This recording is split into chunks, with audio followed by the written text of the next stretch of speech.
नाकामयाब हुए तो क्या हुआ, हम फिर इतिहास रचेंगे।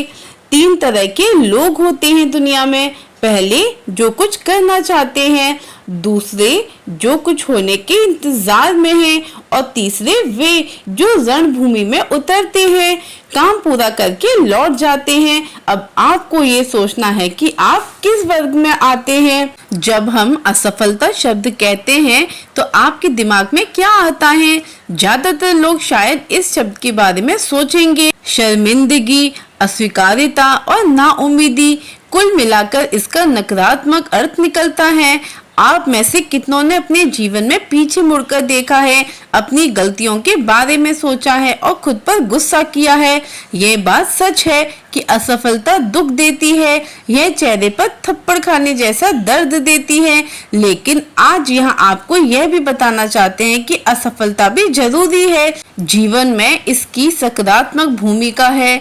यह हमारे जीवन का एक जरूरी हिस्सा है। जब आप सफल होते हैं तो आपको जो संतुष्टि मिलती है वह आसानी से नहीं मिलती। कभी कभी आपको असफल होने की जरूरत इसलिए भी होती है ताकि आप जान सकें कि सफल होने का सच्चा आनंद कैसा होता है। ध्यान रखें, जब आप असफल होते हैं तो आप एक दरवाजा बंद करके एक नया दरवाजा खोलते हैं। आप अपने किए गए काम का फिर से मूल्यांकन करते हैं और मजबूती से वापस आते हैं। असफलता हमें अपने लक्ष्य को प्राप्त करने के तरीकों और रणनीतियों पर पुनर्विचार और पुनर्भाषित करने का अवसर देती है। आपको अपने कंफर्ट जोन से बाहर निकलने और समस्याओं से ऐसे तरीके से लड़ने का मौका मिलता है जैसा आप अब से पहले नहीं लड़े हैं। असफलता आपको इतिहास रचने का मौका देती है। अपने कैरियर की शुरुआती दौर में मुझे कई वर्षों तक असफलता ही मिली, लेकिन उनसे निराश नहीं हुआ, बल्कि उन्होंने मुझे ज्यादा मेहनत करने की प्रेरणा दी। इससे मुझे बेहतर होने की चाहत पैदा हुई।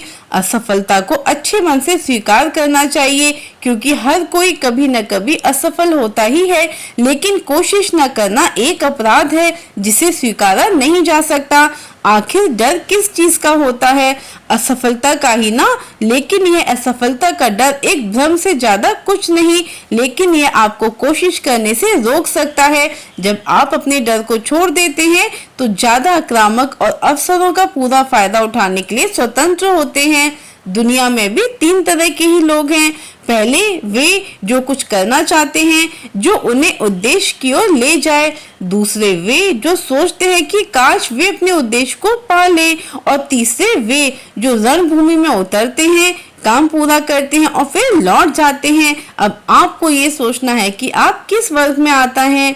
जीवन में आपको कई हार का सामना करना पड़ेगा, लेकिन कभी भी खुद को हारने मत दे, निराश न हो। जीवन का सार इसी में है। अनुभवों का भरपूर स्वाद लेने, नए व समृद्ध अनुभवों के लिए उत्सुक बने रहने और बगैर भय के लगातार आगे बढ़ने में है। जय श्री श्याम, जय श्री राधे।